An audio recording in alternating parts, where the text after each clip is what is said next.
So Oh, yeah. Is that what you meant when you said like record it? Okay. yeah. You're just gonna wait up, I guess, till 5 past when more people join.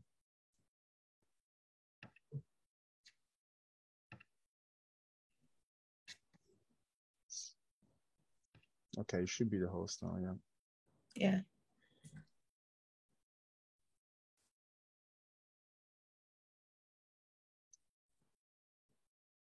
So yeah, we'll just wait a few minutes before we move on, and we're gonna proceed with the webinar. That's great.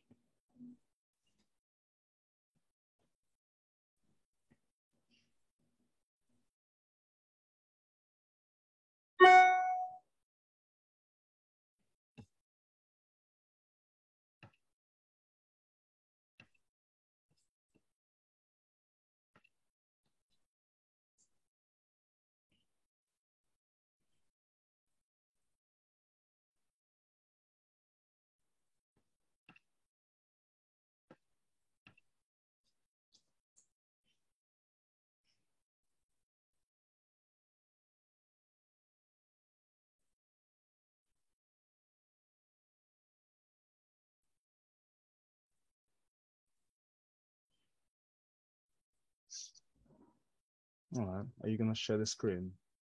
Yeah, just hang on a moment. Me.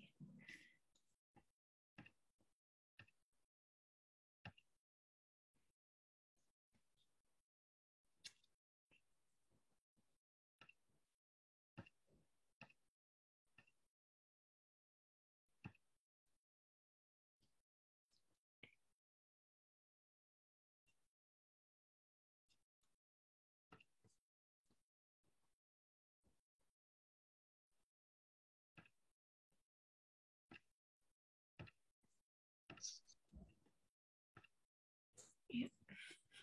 All right.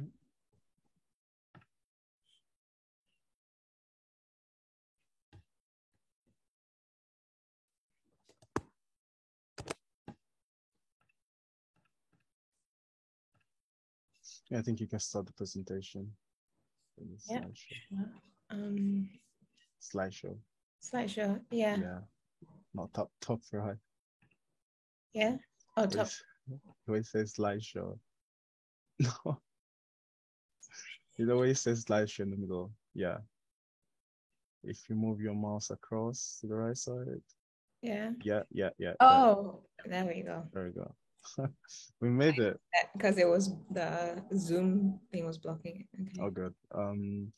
So yeah, we should start.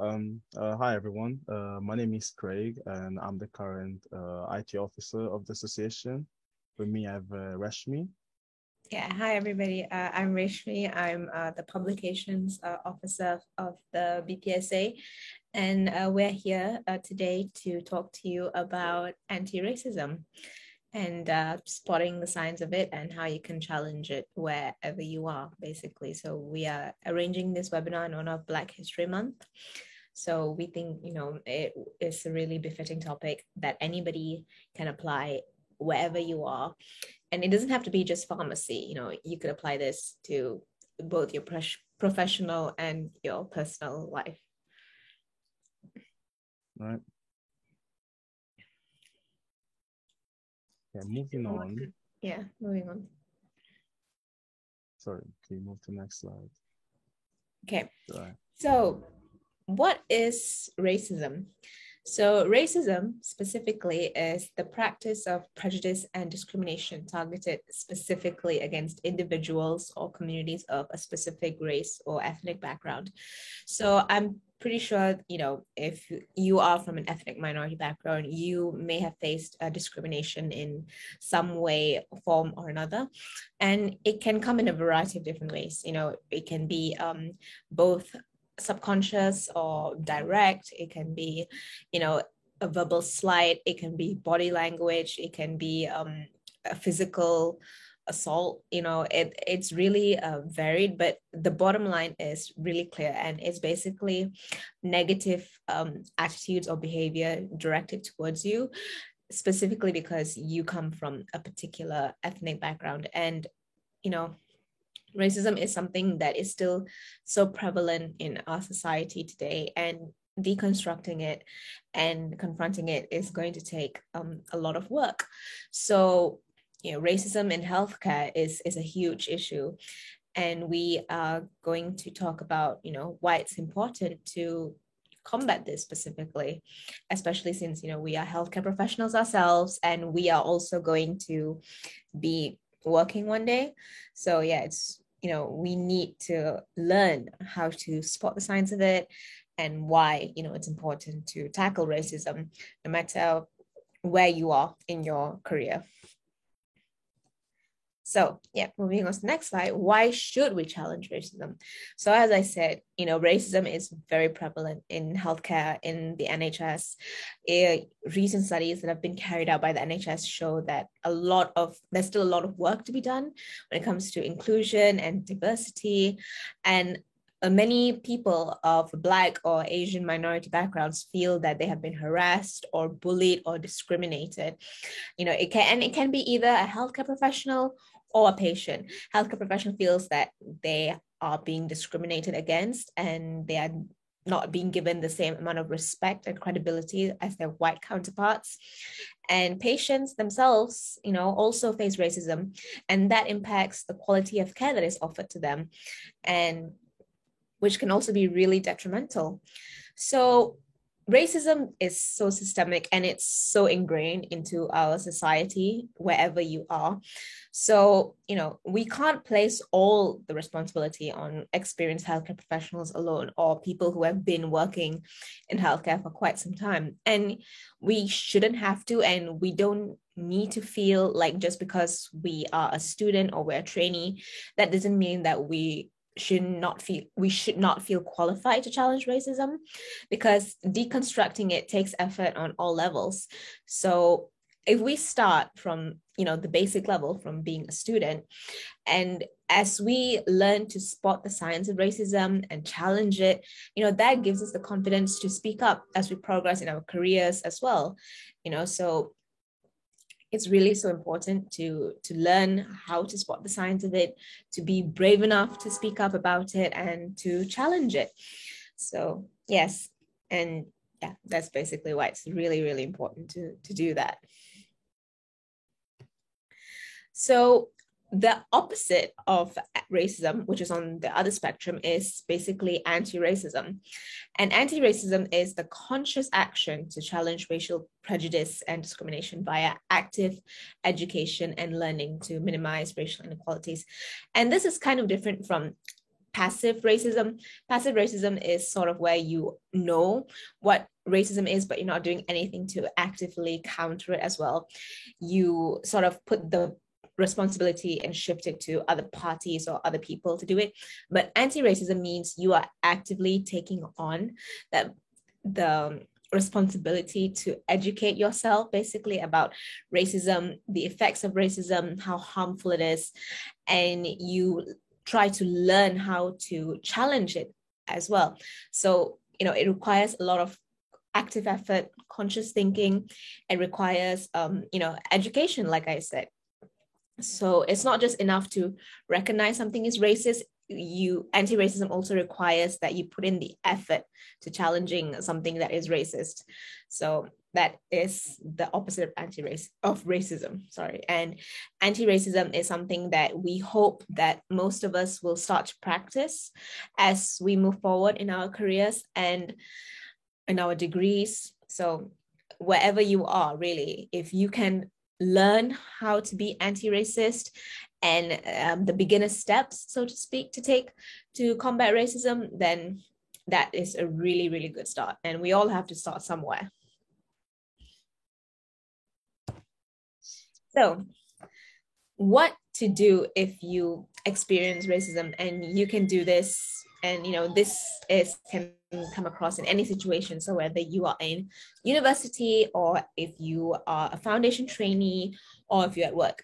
So because most of us here are students, I'm going to start off with racism at university, which is very common, regardless of whichever degree or educational field you are pursuing. So this is a really general overview of how to react if you or someone you know has been the target of racial abuse or discrimination. So in your university, the first thing to do basically is to confront the perpetrator. And the important thing to remember here in this context is if it is safe for you to do so. If you are in a crowded setting, if you are in a public place, where there's very little chances of you getting hurt without someone being able to intervene, you can, if you feel adequately adequate to challenge it, please do challenge them. Confront them, talk directly to them, and tell them that, what you said to me or you said to my peer, my friend, is wrong and you shouldn't have done that. But you maintain eye contact and really stay calm. Don't lose your temper. Explain to them what they did that was hurtful, and if they refuse to listen, and if they start to get violent or aggressive, then quickly move yourself from that situation as soon as possible. Because in situations like this, your safety is of the utmost priority.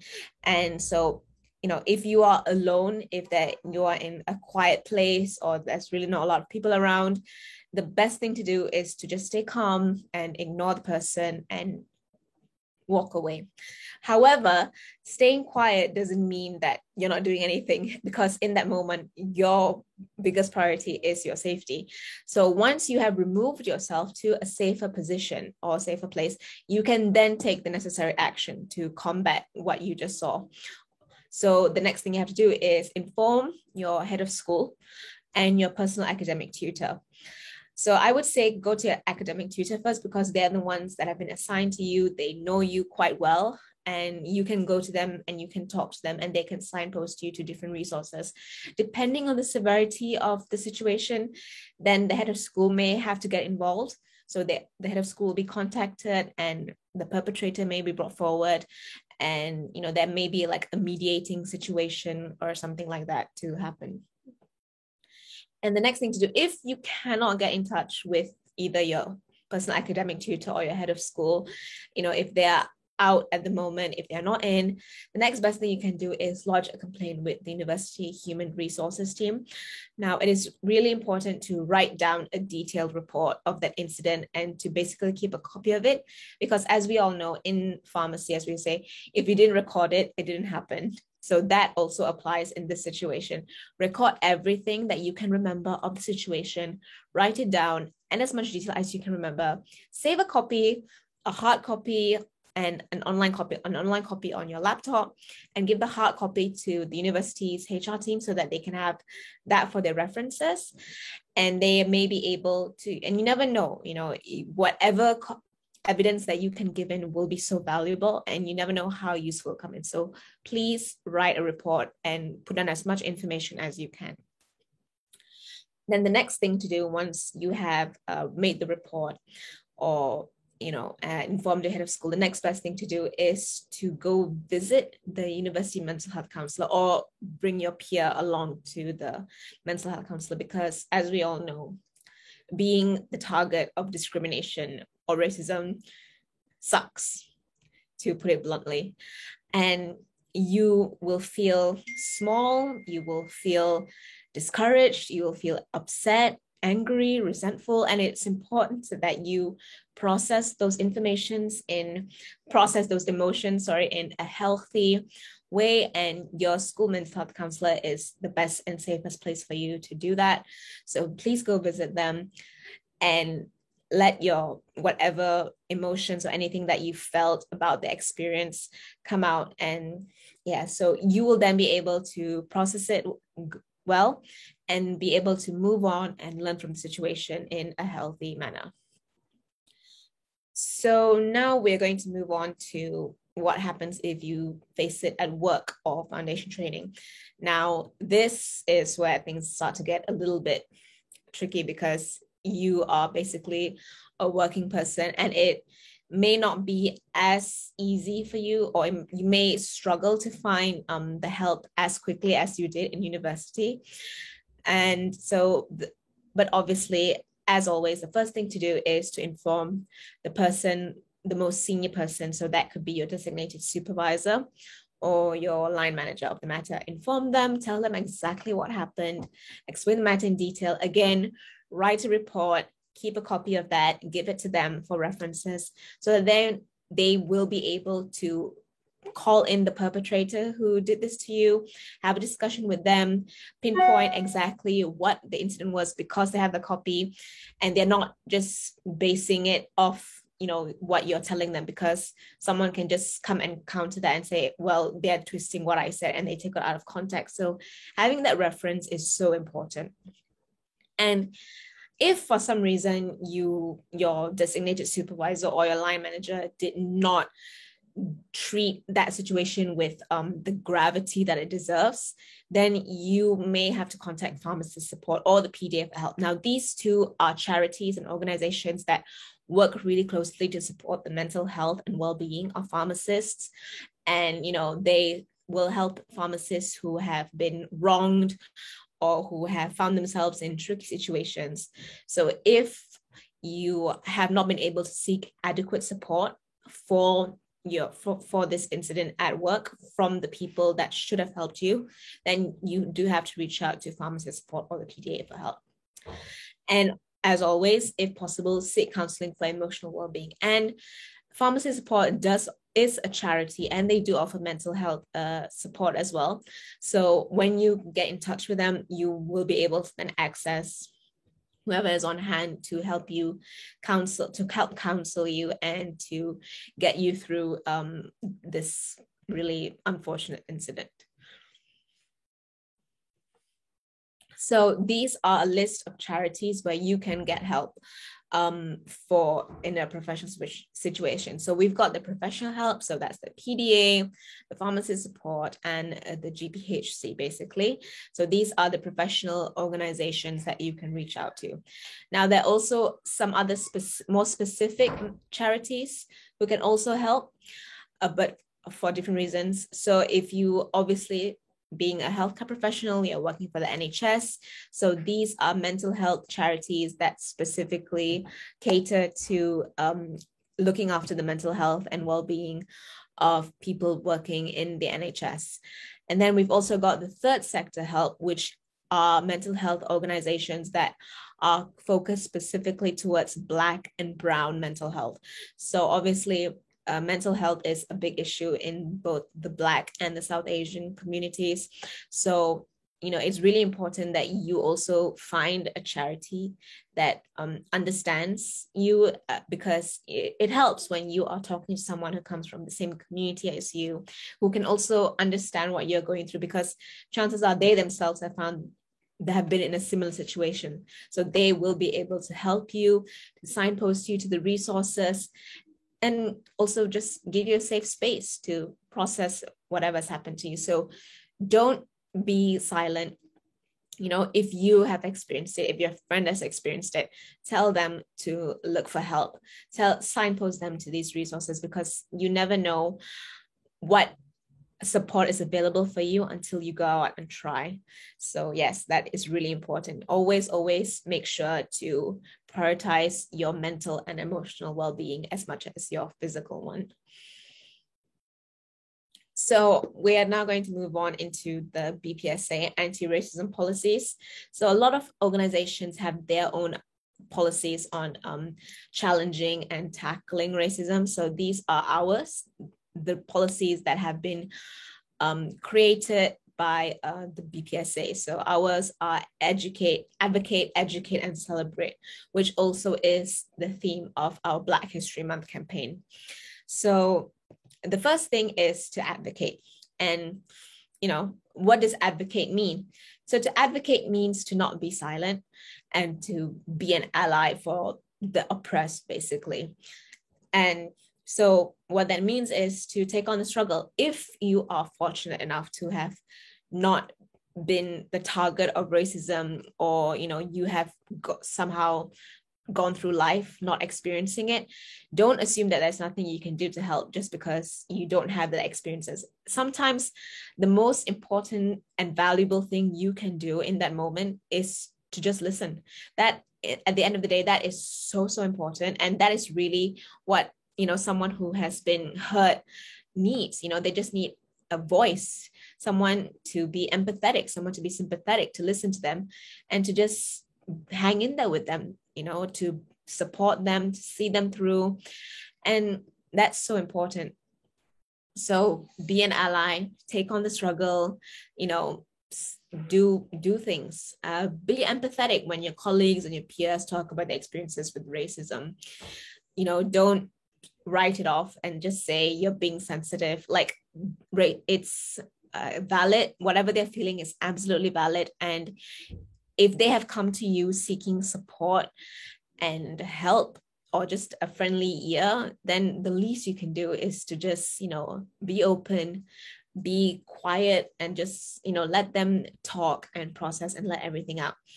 And if for some reason your place of work hasn't installed a no racism policy, you can always raise that up with your designated supervisor or your line manager. Most pharmacies do have a no abuse policy towards their staff, but some of them might not have a no racism policy, because they probably think that no racism and no abuse can mean the same thing. So, maybe it would be good to also have additionally a no racism policy in your place of work as well. So the second thing to do is to educate. And this is basically what the base of anti-racism is, that when we mentioned about conscious effort to challenge racism, this is essentially what we were talking about. So educate yourself, read books, listen to podcasts by Black and Brown professionals about racism in general, or racism in healthcare. All you have to do is just go onto YouTube and just type in TED Talk racism, and there are so many talks that you can access, and you can just learn. And it's a really good beginner guide as well if you sort of want to have a starting point in anti-racism. And once you have found your footing and you've got more comfortable, then you can move on to books as well. And so attend talks and conferences about racism, and these are quite common in a lot of universities across England, for things like Black History Month, South Asian Heritage Month, Disability History Month, a lot of things involving advocacy and social issues. The universities tend to host talks about tackling these issues, and they will usually invite professionals to talk about it. So keep your eyes peeled for those. Do attend them, because they're free and they're great learning opportunities. Also go for online webinars and panels. As part of our campaign for Black History Month, we have done quite a few panels and webinars about Black excellence and Black History Month and advocacy. So always, sign up for those. And even if you miss it, that's perfectly okay, because we do upload recordings onto their YouTube channel afterwards. So even if you miss it, you can always catch up on that again. And the last thing to do is, well, it's not the last, but another good thing to do is to celebrate. So, celebrate your peers, celebrate everyone, that encourage your Farm Salt Society to participate in Black History Month or South Asian Heritage Month, invite speakers, reach out to them, do like a spotlight, highlight achievements made by Black, Brown students, trainees, and pharmacists. Provide your Black or Brown colleagues and peers with opportunities and encouragement to go after leadership roles, because that in itself is you're showing them that, you think that they're really good for the position. And that also gives them the confidence to know that they can be able to go after these roles. And that gives them the encouragement to do that. And have a weekly spotlight, like I said, highlighting achievements of your peers or people in the pharmacy community, and post it on your Farm socials. All these are really good ways to amplify and celebrate the Black and Brown representation wherever you are. So we've got a few competitions as well for Black History Month. So like I said, we've got the advocacy competition, which has been extended. So, you can take part in this competition. There are loads of great prizes to win, and run the campaign with us during this mandate, and it's really important that we continue the work that we have established throughout this campaign to make sure that it's run throughout the rest of the mandate and for future mandates to come as well. So, do take part in those. And another competition is the health inequalities faced by Black ethnic minorities. And, this is a really good opportunity as well to educate yourself, like I mentioned, because a lot of, competitions, essay competitions like this, they involve like research as well. So in the process of researching about things like this, you also learn quite a lot more about the social issues and the racial issues about the Black community in healthcare. So yes, so thank you so much for listening. And we are also going to be launching an anti-racism toolkit that we've curated. A lot of work and effort has gone into making this toolkit, and we hope that you will benefit from it and you'll be able to use it in university and in your place of work to help you spot and challenge the signs of racism wherever you are. So thank you so much for attending. And yes, any questions?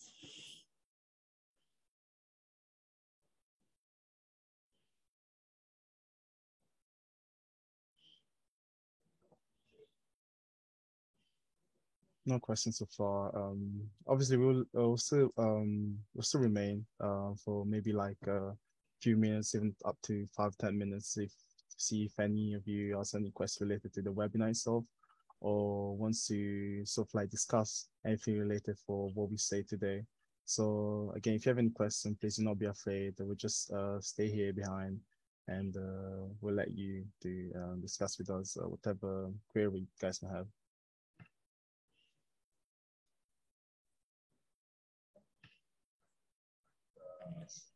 Structure.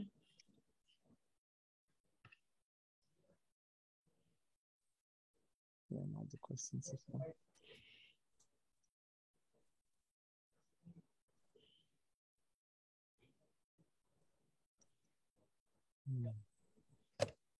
That's one question. No, it's just someone saying thank you. Thank you, Debbie. Thank you, for Debbie. attending. Yeah, thank you for attending.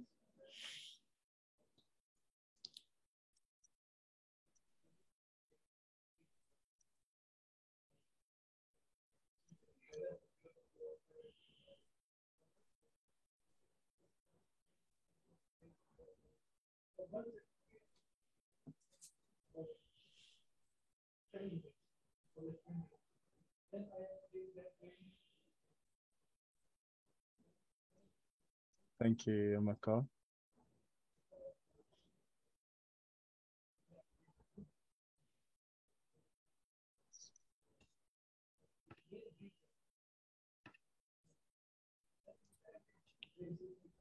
Thanks, guys.